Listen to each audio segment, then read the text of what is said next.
Hey there, this is Mark Joyner, and if you're experiencing procrastination or brain fog, you might have spyware on your brain.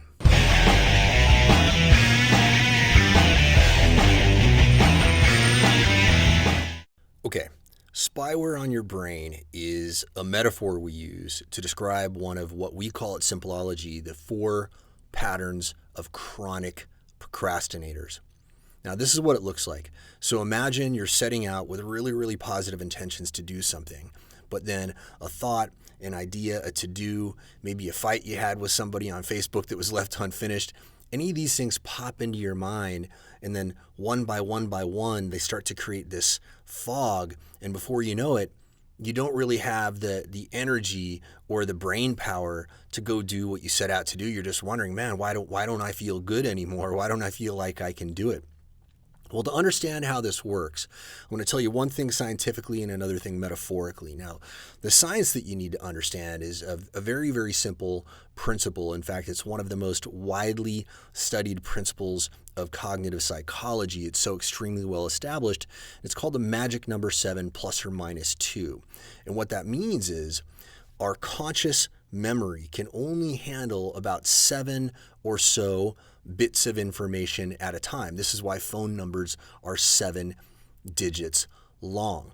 Now, to understand how this comes into play, I want you to think about a computer. So no matter what kind of computer you use, there's one thing that you'll observe, a really interesting phenomenon, and that's that when you open up a window and then open up another window and then another window, you'll start to find over time that the computer starts to get sluggish and it starts to slow down. And then you're starting to wonder, well, hey, wait a minute, why is my computer crawling to a halt? And then you realize, hey, wait a minute, I've got too many windows open. So what do? You start to shut those windows down one by one. And then before you know it, your whole system comes back to life.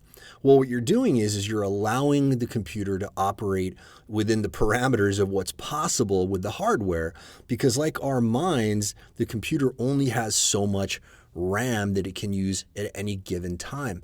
So what do we do as humans to get that same effect? Well, at Simpleology, we have this tool called the Dream Catcher. You can use it on your phone. You can send text messages to it. You can send emails to it. You can send stuff to it through the web. There's really no excuse not to use it all day long, because what you're doing is every time you drop something into your dream catcher, it's like you're sending the signal to the brain to unload it from mental RAM. Now, the reason this works is not the dream catcher itself per se, but something that happens afterwards. See, one of the cornerstones of Simpleology is a process we call Start My Day. This allows you to take all of that stuff and decide, are you going to schedule it? Are you going to delegate it to somebody? Are you going to put it on a do stuff later list? Maybe it's a movie you heard about. You're going to add it to a movies to watch or a books to read list. Or maybe you're going to decide that it is, in fact, one of the things that's really important for you to focus your energy on today.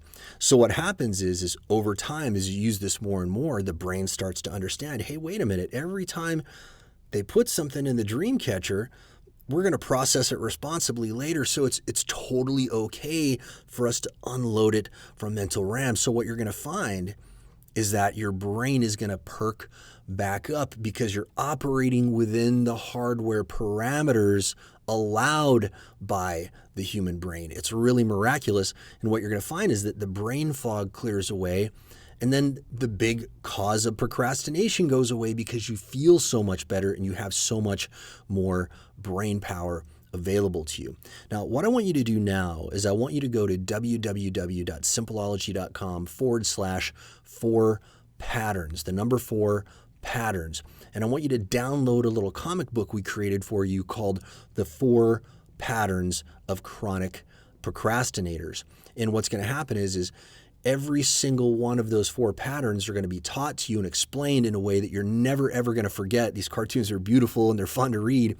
And then we're going to show you precisely what to do about each one of those 4 patterns. And by the end of this process, brain fog and procrastination are going to be a thing of the past for you.